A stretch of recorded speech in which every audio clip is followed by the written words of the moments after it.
जेब खाली हो फिर भी माना करते मैंने नहीं देखा, और मैंने पिता से अमीर इंसान इस दुनिया में नहीं देखा। नमस्कार, जय हिंद मेरे प्यारे साथियों, मेरा नाम है राजनाथ साहनी और आप देख रहे हैं सरकारी पीए यूट्यूब चैनल।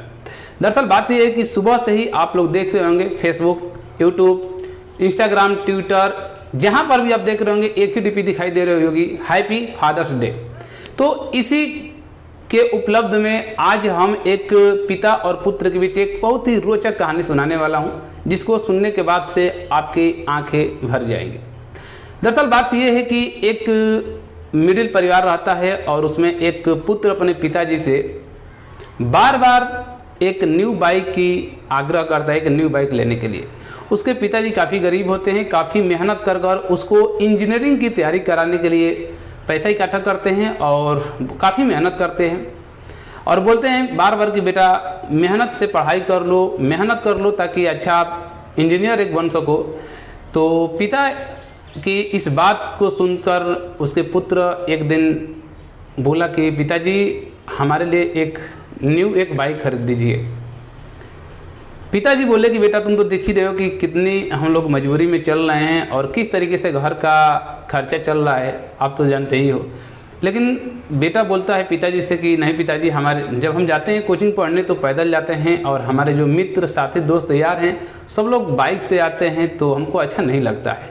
और उसकी यही हमेशा एक विश रहती थी कि उसके पिताजी उसके लिए न्यू बाइक खरीद देते और बार बार अपने पिताजी को टारगेट करता था। मतलब कि बार बार वो कहता रहता था कि पिताजी हमारे लिए एक बाइक खरीद दीजिए। एक दिन क्या हुआ कि उसके पिताजी उसको कुछ बोल दिए, ज़्यादा ही कुछ बोल दिए, ठीक है। और बोलने के बाद से उसको थोड़ा सा उस बात को बुरा लग गया। पिताजी बोले कि आप जानते नहीं हो कि कितनी मेहनत से हम किस तरीके से घर का काम चला रहे हैं और तुम्हारी पढ़ाई के लिए हम पैसा कहाँ से इकट्ठा कर रहे हैं, आप जानते नहीं हो कि खर्चा कैसे चलता है। उस बात को जो उसके पुत्र है, जो उसका बेटा है, अपने दिल पर ले लिया और मन ही मन घर छोड़ने की बात बना ली कि हमको घर छोड़ना है। हुआ क्या कि एक दिन सोचा कि हमको घर से चले जाना है कहीं। एक दिन उसके माताजी और पिताजी घर से कहीं गए हुए थे। उस दिन उसके मन में आया कि एक अच्छा मौका है हमको घर से भागने की। जल्दबाजी में उसने अपना सब कपड़ा वपड़ा रख लिया और जल्दबाजी में ही अपने पिताजी का ही शूज यानी कि जूता भी पहन लिया। तब तक उसकी निगाहें जाती है एक टेबल पर जिस पर उसके पिताजी के पर्स रखा था। यानी कि उसके पिताजी गए थे मार्केट में, अपना पर्स गलती से भूल गए थे, छोड़ दिए थे। पर्स काफ़ी फूला हुआ था, यानी कि उसमें कुछ रखा हुआ था। तो सोचा कि चलिए पैसा की भी ज़रूरत पड़ेगी हमको, अच्छा हुआ कि पर्स भी मिल गया। पर्स लिया और जल्दबाजी में ही अपने पिताजी का ही जूता पहनकर यानी कि शूज पहनकर निकल गया, घर से निकल गया। रास्ते में जब गया तो चूँकि उसके जो पैर में जो शूज थे उसके पिताजी के थे, तो जो उसका साइज था सही नहीं था और उसके पैर में काफ़ी जो कांटे थे, ठीक है, कांटे उसके पैर में लग रहे थे। तो उसने गुस्सा में आकर उस शूज को भी निकाल कर फेंक दिया रास्ते में ही। लेकिन कांटे काफ़ी उसके पैर में चुभ चुके थे, तो एक जगह रुका, वो काफ़ी उसके पैर से ब्लड भी आ रहा था। तो सोचा कि पर्स लिए हैं, पर्स इसमें पैसा ये है तो फिर क्या बात है, चलते हैं इसी पैसा से जो कांटा चुभा हुआ है, जो ब्लड आ रहा है, इसका इलाज कराते हैं। उसके बाद से जो पैसा बाकी बचेगा उससे हम मस्ती करेंगे, कुछ खाएंगे पिएंगे, घूमेंगे। उसने एक जगह रुका। रुकने के बाद से जब पर्स निकाला तो देखा कि उसमें मात्र एक 100 रुपया की नोट थी। उसने सोचा कि कितना मेरा मतलब अपने पिताजी के बारे में थोड़ा सा गलत सोचने लगा। बोला कि कैसे हमारे पिता कितने गरीब पिता हैं कि मात्र 100 रुपया की नोट रखे हैं और बाकी, लेकिन पर्स बहुत ज़्यादा भरा हुआ था तो उसमें काफ़ी कागज़ रखे हुए थे। तो सोचा कि चलिए देख ही लेते हैं कि इस कागज़ में क्या रखा गया है।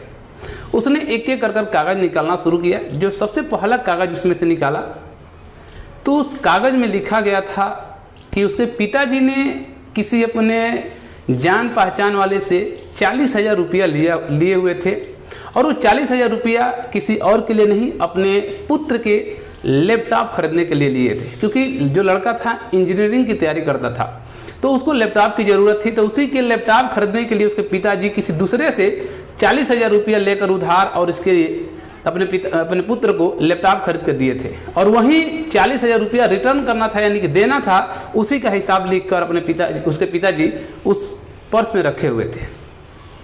धीरे धीरे पर्ची निकालता गया। हर पर्ची में किसी न किसी के उधार ही था, कहीं घर का खर्च चलाने के लिए, कहीं कुछ मतलब कि जितना वो उसके घर की आर्थिक स्थिति सही नहीं थी, तो जिससे उधार लिए थे उसके पिताजी सबका हिसाब उसमें लिख कर रखे थे कि हमको इनको इतना रुपया देना है। धीरे धीरे वो पेज पलटता गया, उसको एहसास होने लगा, अपने उसके मन में होने लगा कि हम बहुत बड़ी गलती कर रहे हैं और हमारे लिए पिताजी बहुत ही मेहनत किए हुए हैं। धीरे धीरे पढ़ता गया, उसको अपनी गलती का एहसास होने लगा। लास्ट में आखिरी जो पेज उसमें से जो निकाला पर्स में से, जो आखिरी पेज था वो कोई चिट्ठी नहीं थी, कोई पेज नहीं था, यानी कि उस पर कोई उधारी का सामान यानी कि पैसा के लिए नहीं लिखा गया था। वो था क्या, तो न्यूज़पेपर का एक कटिंग था, यानी कि जो पेपर आपका आता है, न्यूज़पेपर आता है, उसी का एक कटिंग था। और उस कटिंग में जो न्यूज़पेपर में छपा था कि पुराने स्कूटर बेचिए और नए बाइक खरीदिए। जैसे उसने पढ़ा कि पुराने स्कूटर बेचिए और नई बाइक ले जाइए, उसके तुरंत दिमाग में वो बात कैच कर गई कि जो आज हमारे पिताजी और जो हमारी माताजी हैं गए हैं, तो समझ गया कि हमारे लिए बाइक खरीदने के लिए ही गए हैं। और उस जो स्कूटर है हमारे घर पर, उसके घर पर एक पुराना स्कूटर था, ठीक है, और उसी स्कूटर के माध्यम से ही सब कुछ, इसको विद्यालय भी पिताजी छोड़ते थे, घर का सामान भी लेकर आते थे, या कहीं जाना होता था तो उसी से होता था। उसने समझ गया कि हमारे पिताजी आज गए हैं हमारे लिए बाइक ही खरीदे। वहाँ से उसको पछतावा होने लगा, अपनी गलती का एहसास उसको हो गया। वहाँ से उसने दौड़ते हुए अपने घर आया तो देखा कि उसके पिताजी माताजी अभी भी घर पर नहीं थे। उसने उस न्यूज़पेपर के माध्यम से एड्रेस देखा कि कहाँ का ये एड्रेस है जहाँ पर ये पुराने स्कूटर बेचकर नया स्कूटर देने की बात कही गई है। उसने उस एजेंसी पर गया। जैसे वहाँ पर पहुँचा एजेंसी पर, तो देखा कि मेरे पिताजी वहाँ पर कर्मचारियों से, जो वहाँ पर लोग थे, उन लोगों से बातें कर रहे थे। ये समझ गया कि पिताजी हमारे लिए बाइक खरीदने के लिए ही आए हुए हैं। दौड़ते हुए गया, पिताजी के पैरों में गिर गया और लगा रोने, कहने लगा कि नहीं पिताजी, ये स्कूटर नहीं बेचना है हम लोग को, हमको बाइक नहीं चाहिए, आप चलिए घर चलिए इस स्कूटर को लेकर। ये स्कूटर हम लोग के लिए बहुत ही महत्वपूर्ण है, इसको नहीं बेचना है और हम बहुत बड़ी गलती कर दिए हैं। हम आज घर से भाग गए थे, आप लोगों को पता भी नहीं था, और आपका पर्स भी हम लेकर चले गए थे चोरी कर कर। और अच्छा हुआ कि हमने उस पर्स को ले लिया, क्योंकि आज उस पर्स की देन है कि हम आपके सामने आए हुए हैं और हमारी गलती हमको महसूस हो रही है, क्योंकि उस पर्स में ही वो आखिरी जो पेज था, ये न्यूज़पेपर था, उसी से उसको पता चला था।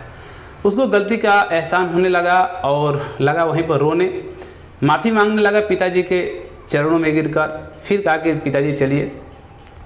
तो वहाँ से वो लोग आते हैं, घर आते हैं, बोलता है लड़का कि पिताजी आपको अब कहीं जाने की ज़रूरत नहीं है, हम बहुत अथक प्रयास करेंगे, बहुत मेहनत करेंगे, ताकि फिर से दोबारा हम लोग को ये जो समय चल रहा है, जो स्थिति चल रही है, इस तरीके की स्थिति फिर से दोबारा हमको देखने को नहीं मिले। मेरे साथियों, मैं आपको एक बात बता दूं कि माताजी हों या पिताजी हों, उनकी आँखों में दो बार ही आंसू देखने को मिलता है।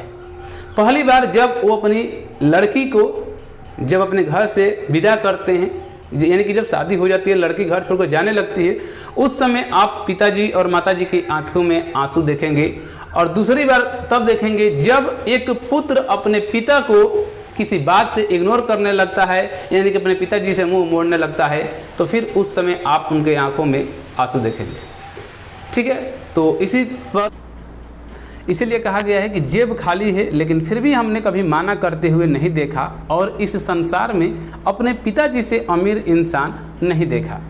तो मेरे प्यारे साथियों, ये वीडियो बनाने का मकसद हमारा ये नहीं था कि किसी के दिल पर ठेस पहुँचे, किसी को आहत पहुँचे, लेकिन मैं उन सारे भाई बहनों से कहना चाहता हूँ कि जो लोग आज अपना स्टेटस लगाए हुए थे, डीपी लगाए हुए थे, दूसरे किसी को, बहुत सारे इसमें ऐसे भी भाई बहन हैं जो लोग दूसरे किसी को दिखावा के चक्कर में डीपी लगाए हुए थे, स्टेटस लगाए हुए थे कि आई लव यू पापा, हैप्पी फादर्स डे पापा। तो उनमें सभी भाई बहनों का सम्मान करता हूं कि आप लोग इस तरीके का व्हाट्सएप पर या कहीं हर जगह भी स्टेटस लगाए हुए थे अपने पिताजी को सम्मान देने के लिए, और होना भी चाहिए। रियल में कहें तो होना भी चाहिए, क्योंकि इस दुनिया में कि अगर सही कहा जाए, सही मायने में, तो एक आपके माता और पिता, यही दो लोग आपके साथ रहने वाले हैं हर सिचुएशन पर। बाकी देखेंगे तो जो दुनिया है ये मोह माया है। ठीक है, तो सभी को मैं यही कहूँगा कि आप लोग अपने माता पिता का सम्मान जरूर करिएगा, लेकिन दिखावा के लिए नहीं। ये नहीं कि दिखावा के लिए कुछ और करें और कुछ आपके मन में कुछ और अपने माता पिता के, ठीक है। तो इस तरीके का नहीं होना चाहिए, मान सम्मान जरूर होना चाहिए। तो ठीक है फ्रेंड्स, अगर किसी को मेरी बात से किसी के दिल पर चोट पहुँची हो, आहत पहुँची हो, तो उसके लिए मैं क्षमा प्रार्थी हूँ। लेकिन अगर किसी को ये जो कहानी हम बताए हैं अगर अच्छी लगी हुई हो, ठीक है। लेकिन मैं एक चीज़ और बताना चाहूँगा कि जो जिस तरीके की गलती इसमें एक पुत्र अपने पिताजी के साथ किया हुआ है, उस तरीके की गलती आप कभी जीवन में न करें। आप खुद अपने घर की परिस्थिति को समझिएगा कि क्या स्थिति है, उसका बात ही कोई कदम आप लोग उठाइएगा, ठीक है। तो वीडियो को यहीं तक रखते हैं फ्रेंड्स। वीडियो अच्छी लगी हो तो वीडियो को लाइक करना ना भूलें। चैनल पर पहली बार आए हैं तो चैनल को सब्सक्राइब जरूर कर लें। ओके, धन्यवाद।